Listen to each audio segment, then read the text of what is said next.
Qu'est-ce que c'est la soft mitigation? Alors littéralement ça veut dire la gestion douce et c'est un terme qu'on utilise pour désigner un ensemble de méthodes, de techniques et d'outils qui permettent de repousser les éléphants, puisqu'on parle des éléphants dans notre cas là, de manière douce, justement, non agressive, non stressante. La soft mitigation, c'est exactement ce que déploie et met en place et utilise l'ONG Nature and Wildlife Association, dont je parlais dans la dernière vidéo, qui travaille en Thaïlande pour la gestion des conflits. Donc tous les outils et méthodes dont je vais parler dans cette vidéo reposent sur leur travail, puisqu'ils constituent un véritable modèle de gestion des conflits à travers le continent asiatique. Donc cette deuxième grande action, le déploiement de ces outils, elle est complémentaire de la première et vous verrez dans la prochaine vidéo qu'elle est aussi complémentaire de la troisième grande action.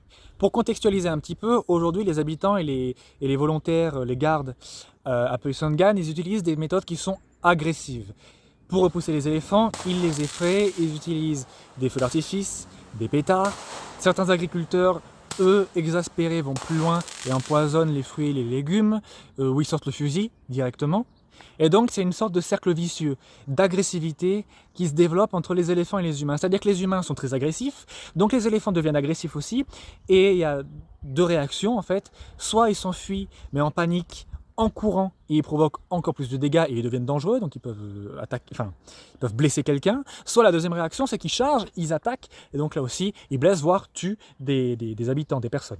Jusqu'à présent, il y a déjà eu 7 personnes qui ont été tuées, et 6 éléphants qui, en face aussi, ont été abattus. Parfois, les gens essayent de mettre en place des clôtures électriques ou des tranchées. Alors tout ça, ça ne marche pas sur le long terme, je le dis souvent, mais les éléphants apprennent à le contourner. Pour le cas spécifique des clôtures électriques, souvent, elles sont raccordées directement au système électrique central des villages.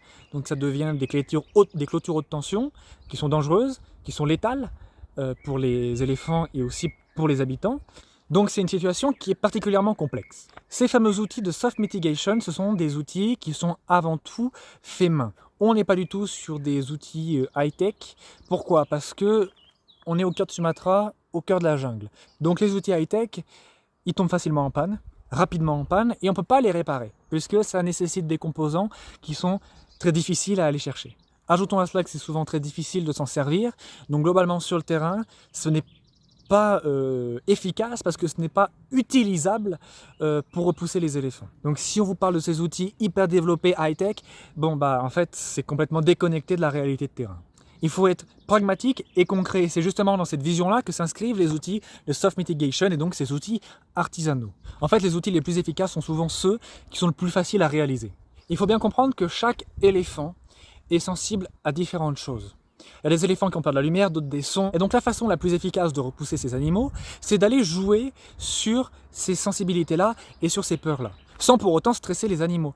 On ne veut pas que les éléphants courent, on ne veut pas qu'ils soient agressifs. Et donc l'une des façons les plus efficaces pour repousser ces animaux, c'est d'aller jouer sur leurs sens. Et parmi les techniques artisanales les plus efficaces, eh bien on trouve les shakers. Donc les shakers, c'est justement un outil qui a été conçu et déployé par Nature and Wildlife Association, et c'est un outil qui a largement fait ses preuves à travers l'Asie. Globalement, c'est vraiment tout bête, il suffit de prendre une bouteille en plastique, assez volumineuse, de la remplir de cailloux, de débris de verre ou de clous ou de billes d'acier, et en fait, en secouant cette bouteille remplie de ces objets-là, eh bien le son qui va être émis est extrêmement désagréable, et puis nouveau aussi pour les éléphants, qui vont être apeurés et qui vont finir par s'éloigner. Alors ça paraît tout bête dit comme ça, mais en fait c'est très impressionnant à voir faire. Donc justement sur le moment, je vous ferai quelques vidéos parce que avec cet outil qui est vraiment basique quoi, et on arrive déjà à éloigner les éléphants et donc les habitants eux en face se trouvent beaucoup plus en sécurité. L'avantage c'est qu'on peut faire varier le contenu, non faire varier le son, donc l'éléphant peut pas s'y habituer.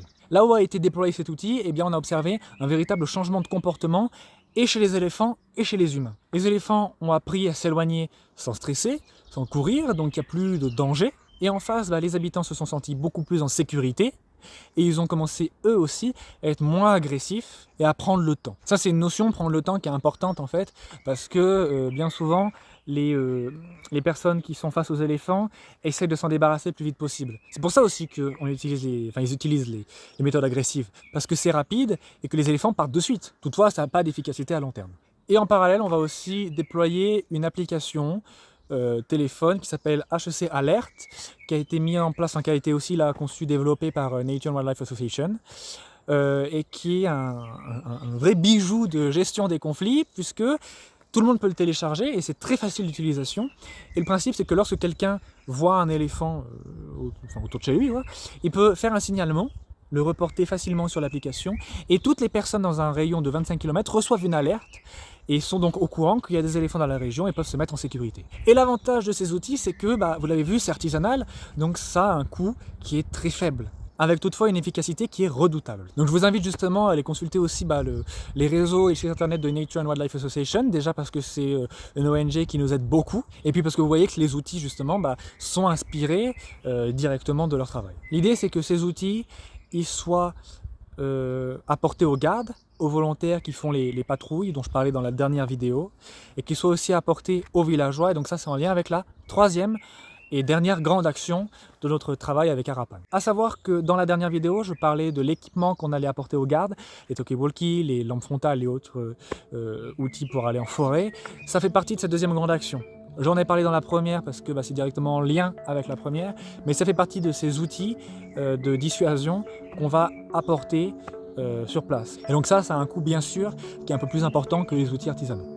Et donc la troisième grande action, c'est la boîte à outils sur les conflits éléphants-humains, et ça je vous en parle dans la prochaine vidéo.